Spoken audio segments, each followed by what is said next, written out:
Welcome to Chandru maths. So government ஜாபுக்கு try பண்ணுறவங்க 99% fail ஆகுறாங்க அப்படிங்கிறதுக்கு லாஸ்ட்டாக ஒரு வீடியோ போட்டிருந்தேன். அதில் மெயின் ரீசன் வந்து நீங்கள் எடுக்கிற சாய்ஸ் கரெக்டாக இருக்கணும் அப்படிங்கிறத நான் சொல்லியிருந்தேன். ஓகே, ஸோ உங்களுக்கு எது சூட் ஆகும், உங்களோட ஸ்ட்ரென்த் என்ன, வீக்னஸ் என்ன அப்படிங்கிறத அனலைஸ் பண்ணிவிட்டு எந்த எக்ஸாம் அப்படிங்கிறத நீங்கள் கரெக்டாக சூஸ் பண்ணிங்கன்னா உங்களால் வந்து சக்ஸஸ் ஆக முடியும் அப்படி மாதிரி சொல்லியிருந்தேன். அந்த வீடியோவில் ஒருத்தர் கேட்டிருந்த டவுட் இது தான். ஓகே, எனக்கு எது சூட் ஆகும், நான் எப்படி சூஸ் பண்ணுறது அப்படின்ட்டு. ஓகே, ஸோ ரொம்ப சிம்பிள்.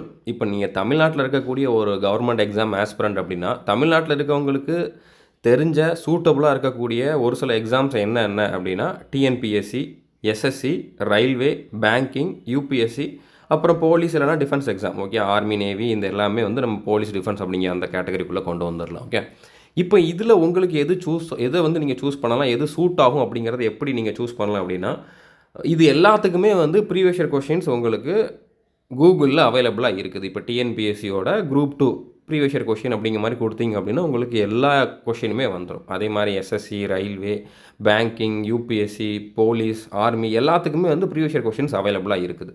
நீங்கள் அந்த ஒவ்வொரு கொஷினையுமே எடுங்க. ஒவ்வொரு எக்ஸாமுக்கும் ஒரு நாள் டைம் கொடுங்க. ஓகே, பொறுமையாக அந்த கொஷினை வந்து ஃபுல்லாக பாருங்கள். நீங்கள் ஃபுல்லாக சால்வ் பண்ணணும், அதில் எல்லாத்துலேயும் ஆன்சர் பண்ணணும் அப்படிங்க மாதிரி இல்லை.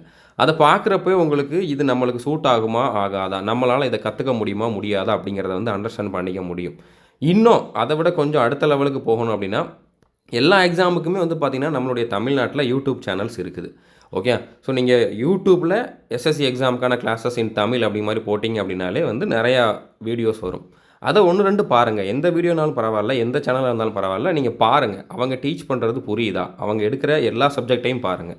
ஓகே, இப்போ எஸ்எஸ்சின்னு எடுத்துக்கிட்டிங்க அப்படின்னா அதில் வந்து உங்களுக்கு ஜிகே வரும், இங்கிலீஷ் வரும், மேத்ஸ் வரும், ரீசனிங் வரும். எல்லாத்துலேயுமே ஒரு கிளாஸ் பாருங்கள். நம்மளுடைய ஆப்லேயுமே வந்து நம்ம டெமோ வீடியோஸ்லாம் கொடுத்துருப்போம், ஃப்ரீ வீடியோஸ் கொடுத்துருப்போம். அந்த மாதிரி மேக்ஸிமம் எல்லாருமே வந்து ஃப்ரீ வீடியோஸ் கொடுத்துருப்பாங்க அவங்களுடைய பெய்டு கிளாஸஸில். அதை எல்லாத்தையுமே ஒவ்வொரு எக்ஸாமுக்கும் ஒரு நாள் டைம் கொடுக்குறீங்கல்ல, அதில் ப்ரீவியஸ் இயர் கொஷின்ஸ், அதுக்கு டீச் பண்ணுறவங்களோட கிளாஸஸ், இல்லைனா யூடியூப்பில் இருக்கக்கூடிய ஃப்ரீ வீடியோஸ் எல்லா சப்ஜெக்ட்டுக்கும் பாருங்கள்.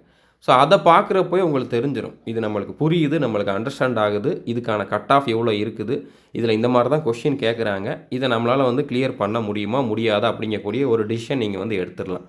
அடுத்து வேக்கன்சி எவ்வளோ வருது, அடுத்ததாக வந்து இதுக்கு கட் ஆஃப் எவ்வளோ வச்சுருக்காங்க, காம்படிஷன் எந்த லெவலில் இருக்குது, இது எல்லாமே அனலைஸ் பண்ணுங்கள்.